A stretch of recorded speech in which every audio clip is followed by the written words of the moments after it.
want to touch on the SRO officer in the meeting that we had with the staff at CO. He was very hostile. Every time we began to speak, and we were speaking truth, he began to interrupt continually.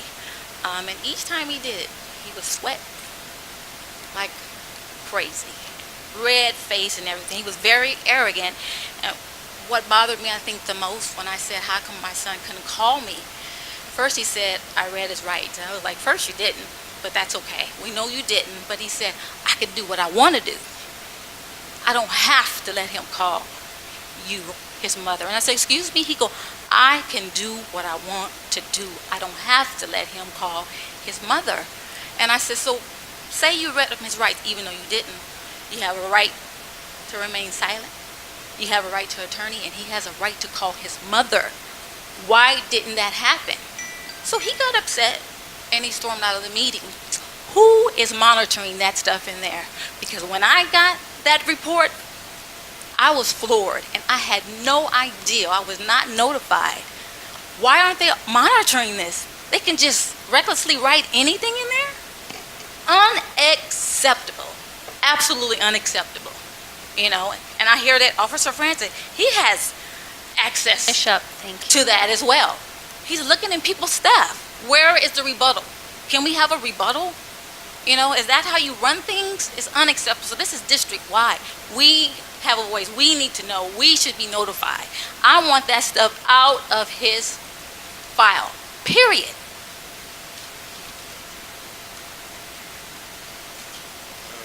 I'm Julian Cannon, and I was here 2 weeks ago, and I'm here to express that the last time I was here, I didn't feel like I was heard.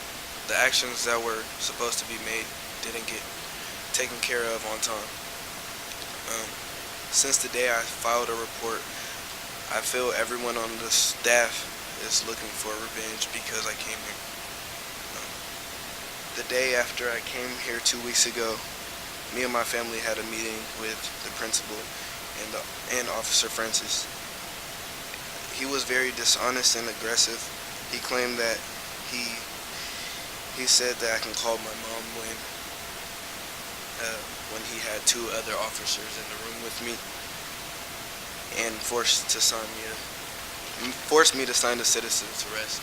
But if he offered for me to call my mom, I probably wouldn't be here today, and I probably wouldn't have signed anything.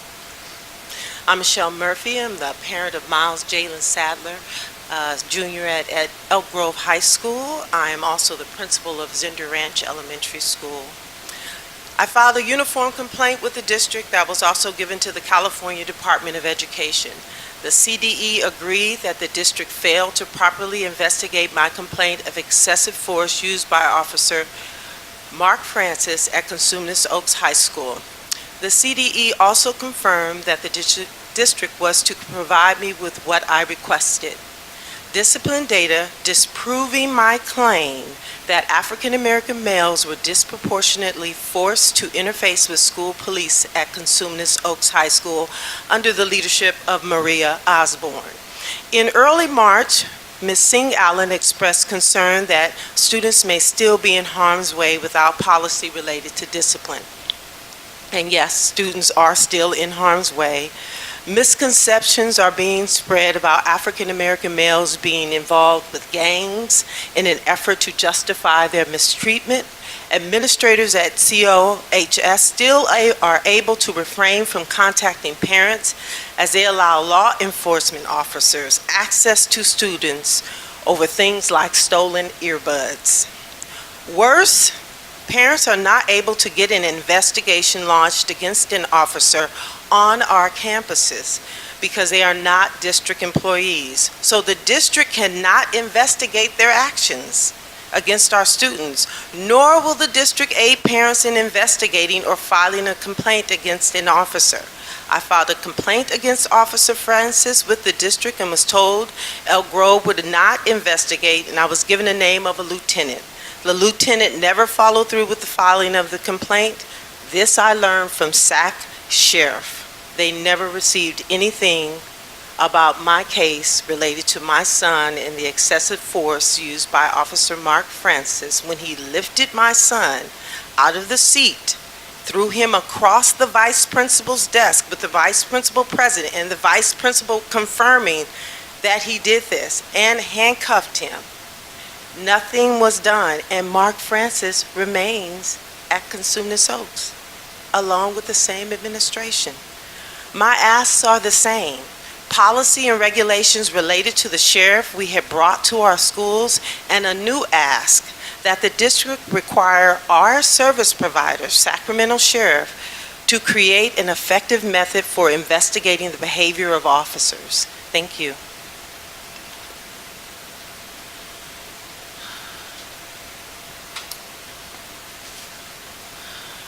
Good evening. Here we are again. How many more of our African American students have to be treated in such a manner that's unacceptable for your children to be treated until you finally do something?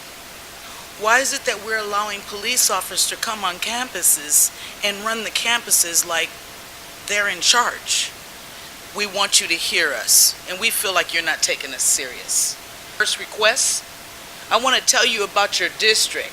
I want to tell you about your schools and how you drop the ball when it comes to African American students and IEPs and 504s, and how you put the burden of responsibility back on the students and back on the parents, and how it's really just a matter of paperwork for you to say you did something.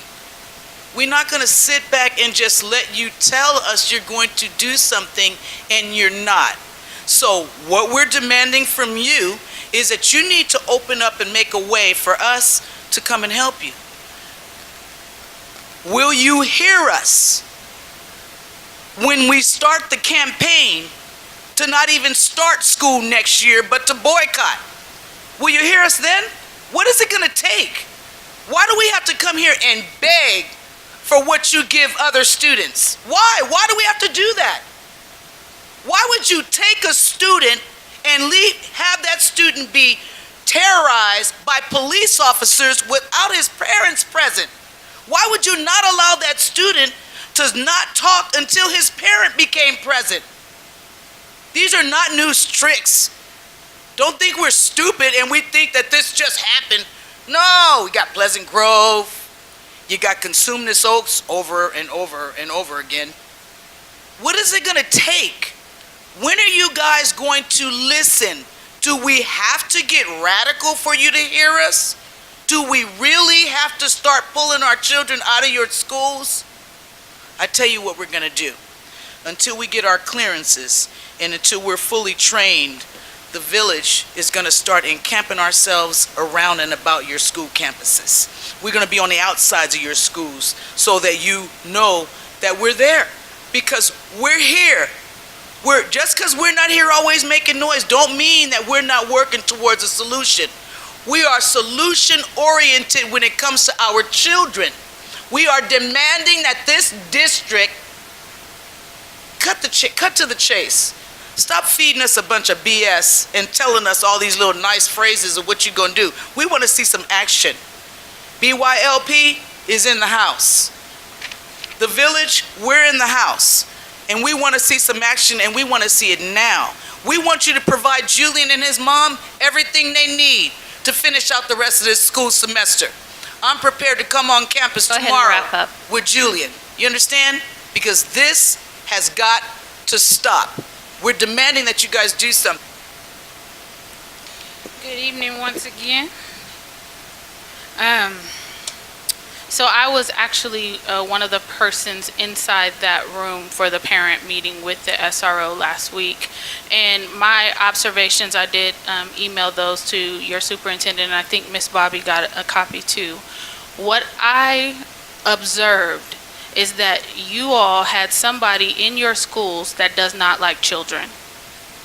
You all had a person in your schools that was defiant, dishonest, didn't like to be challenged on his ideology. He told the mother, I don't have to call you. If you don't like the way I'm doing my job, take it up with the legislature, to which I replied, cool, because I work there. So who do I need to talk to? At this point, what I also noticed is that you all don't have any policies in place to how these officers are supposed to interact with children on these campuses. They are children. They are not criminals. They are not hardened criminals. This is not the yard. This is a school.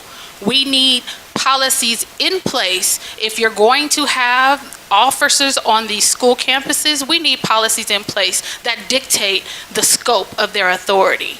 Not only that, we need the school to have oversight over those officers, because it seems that there was an assumption that we could separate the action with Julian from what happened with the SRO, and they all happened on one campus. We will not be separating them, and that's what I told them. What I want to know is, one, how are SROs selected?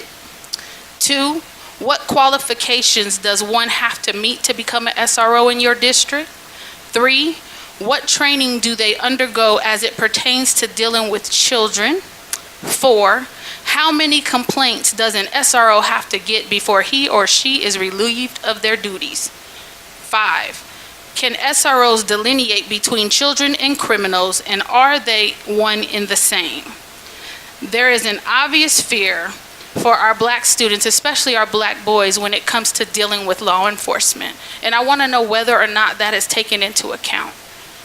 We cannot assume that these children are going to respond as adults would. These are kids. They need to be able to call their mother. And if they don't call their mother, they need to be able to call me, because I'll show up. I think that would be very good.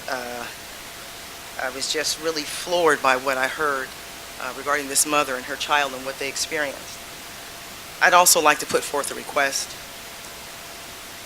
I'd like to request that there's a community panel to be instituted so we can have input on the officers that are assigned on our campuses. I too feel the same way.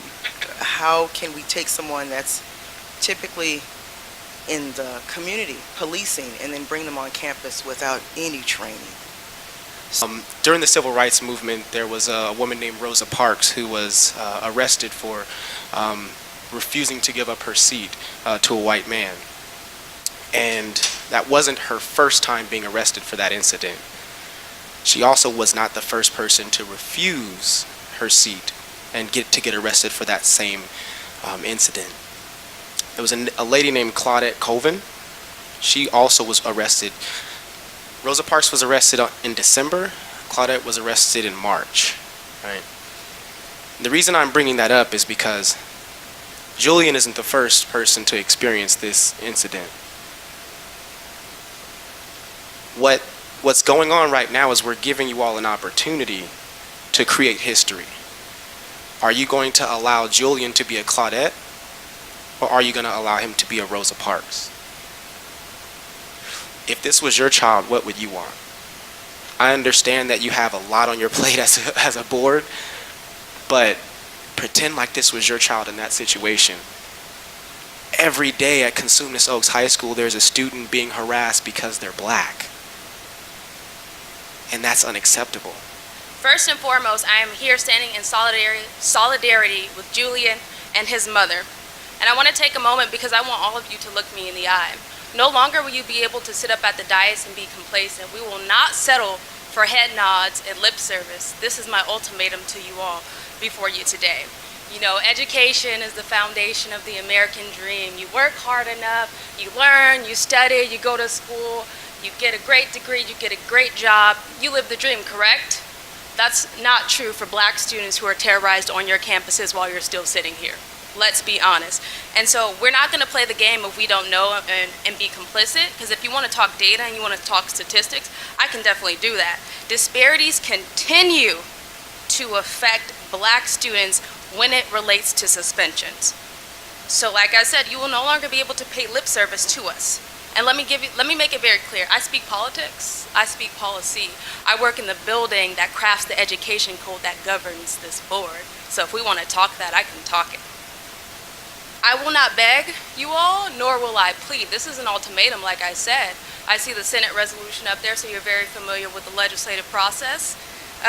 You have to do something, because like Mr. Greer said, Julian is not the first, and we will no longer accept anything less than prompt action and protection for our black students. Do you hear me? We will no longer accept anything less than prompt action and protection for our black students. And I just want to make a point, actually at the last board meeting when Julian and his mother were here, that SRO in question that we have concerns about, he was actually here in this meeting, sitting in the back, and followed them out of this meeting. When is that ever acceptable? So again, when you're ready to talk policy, let's talk. But if you're not going to do anything else than that, then we're done, and we'll see action. Thank you. Thank you, Ms. Jones. Next up, Summer Thomas.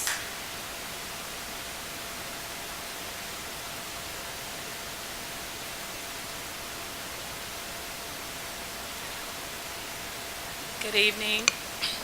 I don't think I'm much of a stranger to you all. I came in solidarity, to stand in solidarity with the family and with the students at Kissimmee Oaks High School and throughout the Elk Grove Unified School District. I did not plan on speaking.